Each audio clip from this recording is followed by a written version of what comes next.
The obedience trainer called it compulsive. The cardiologist called it a miracle. The golden retriever's name was Mochi, and he had been with the Stefan family for 3 years before Nadia stopped dismissing what he was doing. She was a civil engineer. She thought this mattered. It would turn out that her professional knowledge was exactly what delayed her understanding. Stefan and Nadia had Anya, who was 17 months and had recently learned to point at things as a method of requesting them. She pointed at Mochi constantly. He bore this with the patience of an animal who had already decided that Anya was the most important thing in the building. The behavior started on a Wednesday, nothing obvious. Mochi began positioning himself between Anya and a specific area of the house, not aggressively, not anxiously, simply with the calm, particular resolve of an animal executing a task that required no audience approval. He would stand there. He would wait. If Anya moved toward the area, he moved with her. If she reached for something, he was already there. Nadia moved him the first time. He returned before she'd crossed the room. She moved him the second time with greater deliberateness. He returned in under 4 minutes. By the third day, she'd begun consulting her civil engineer colleagues about canine resource guarding. The wrong question, arriving from the wrong framework, producing entirely wrong conclusions. Her expertise was the problem. She had a category for what she was observing. The category was incorrect. Stefan was less certain. He had no professional framework to apply, which meant he was watching what was actually happening instead of watching for confirmation of what he already thought was happening. He mentioned it to his brother. His brother said he'd heard of something like this. Stefan said he'd heard of it too. Neither of them said the thing out loud because it sounded like the kind of thing you didn't say until you had proof. On the 7th night, Nadia sat on the kitchen floor at 11 p.m. with her back against the refrigerator, watching Mochi maintain his position near the area he'd been attending to all week. She had a cup of coffee she wasn't drinking. She had her phone with a browser open to a veterinary behavior website she wasn't reading. She was watching the dog. He turned and looked at her once, directly, the kind of look that carries information. Then he turned back. 2 days later, the thing happened.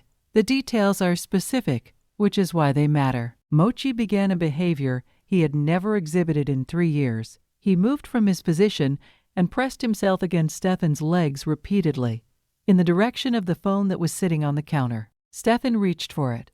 Mochi continued pressing toward it.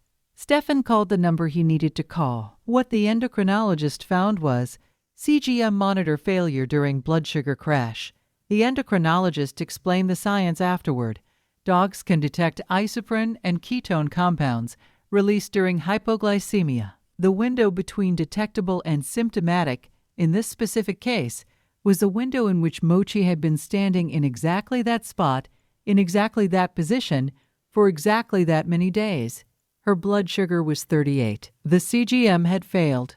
The dog was the only alert system functioning, the endocrinologist said. Nadia wrote it down, not because she needed to, she would remember it without writing, but because she needed to do something with her hands in that moment. She had a category now. The category was, I had a professional framework that was wrong.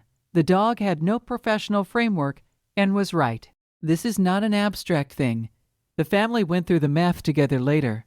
The number of days, the progression of what had been building, the window they'd had. Mochi had started attending to the situation before any instrument would have detected it, before any symptom would have been visible, before any human sense would have registered anything as wrong. He was working from a different data set. The family modified the house, they had the inspection, they followed the protocol, they thanked everyone they were supposed to thank. What they couldn't do was fully account for Mochi's contribution in any of the official paperwork.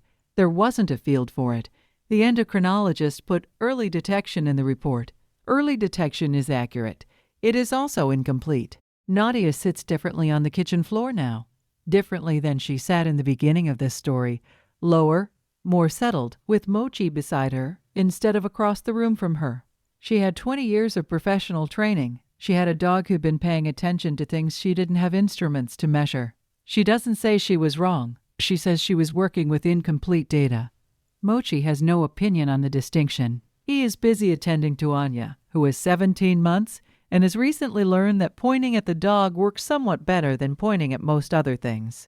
He is patient with her about it. He has always been patient, Has your dog ever done something that didn't make sense until suddenly it did? Tell us in the comments. Subscribe so the next story finds you before the noise does. The science confirms what the family already knew by the time the specialist explained it. Dogs carry sensory data at a density human instruments are still catching up to measure. What feels like loyalty often turns out to be perception. What looks like protection turns out to be early detection. The gap between those two explanations is exactly where these stories live, in the space between what we call instinct and what we're only beginning to call evidence.